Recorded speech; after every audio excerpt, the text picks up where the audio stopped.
आइए दोस्तों, आज हम बात कर लेते हैं कुछ बहुत ही महत्वपूर्ण प्रश्नों के बारे में जो विभिन्न परीक्षाओं में पूछे जा चुके हैं।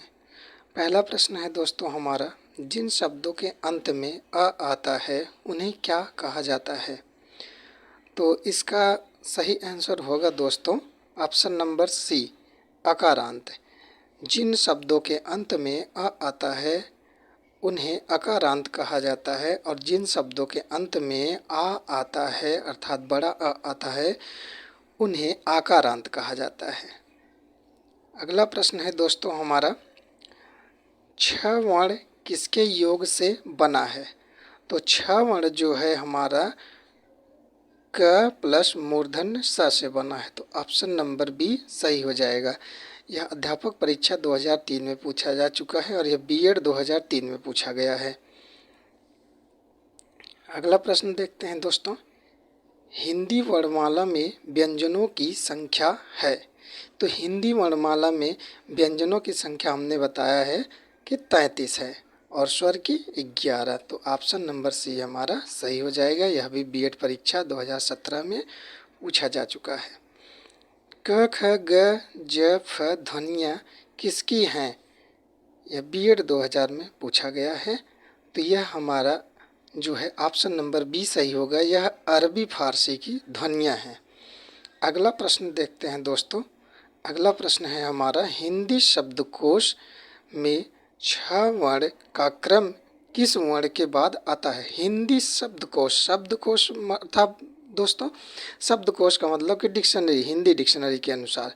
तो हिंदी डिक्शनरी के अनुसार हमारा जो छ वर्ण है ये आता है क के बाद, क्योंकि क से ही मिलके बना हुआ है तो ये क के बाद आएगा। निम्नलिखित में संयुक्त व्यंजन नहीं है। संयुक्त व्यंजन, तो ये हमारा संयुक्त है, ये भी संयुक्त है, ये भी संयुक्त है, ये हमारा संयुक्त व्यंजन नहीं है।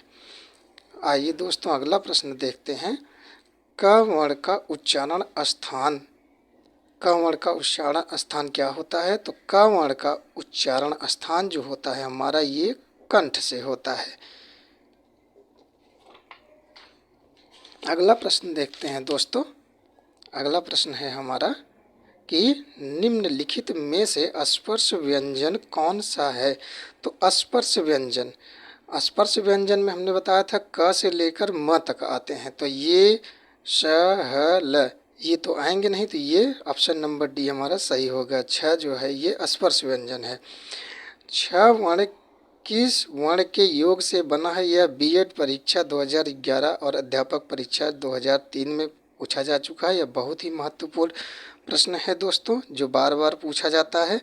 तो ऑप्शन नंबर ए है क प्लस छ, ऑप्शन नंबर बी है क प्लस छ, ऑप्शन नंबर सी क प्लस छ, लेकिन ये आधा का है, तो हमारा ऑप्शन नंबर सी सही होगा दोस्तों, क्योंकि क प्लस मूर्धन्य स, आधा का और मूर्धन्य स से मिलकर छ बना है।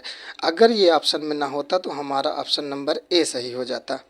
अगला प्रश्न देखते हैं दोस्तों। अगला प्रश्न हमारा है, निम्नलिखित में कौन सा वर्ण घोष वर्ण है? घोष वर्ण अर्थात कि अघोष में हमने बताया था कि 12 तीनों स आते हैं, तो उसके अलावा जो भी बचेगा सब घोष होंगे। तो देख लेते हैं, ये प्रथम वर्ग है, ये जो है द्वितीय वर्ग है और ये जो है प्रथम है, तो ये तो अघोष हो जाएंगे। हमारा घोष वर्ण में ऑप्शन नंबर सी आएगा अर्थात कि द। ऊ ध्वनि का उच्चारण स्थान क्या है?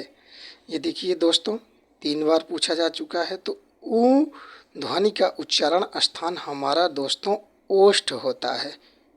इसका उच्चारण ओष्ठ के द्वारा किया जाता है। अगला प्रश्न है दोस्तों हमारा, व का उच्चारण स्थान क्या है?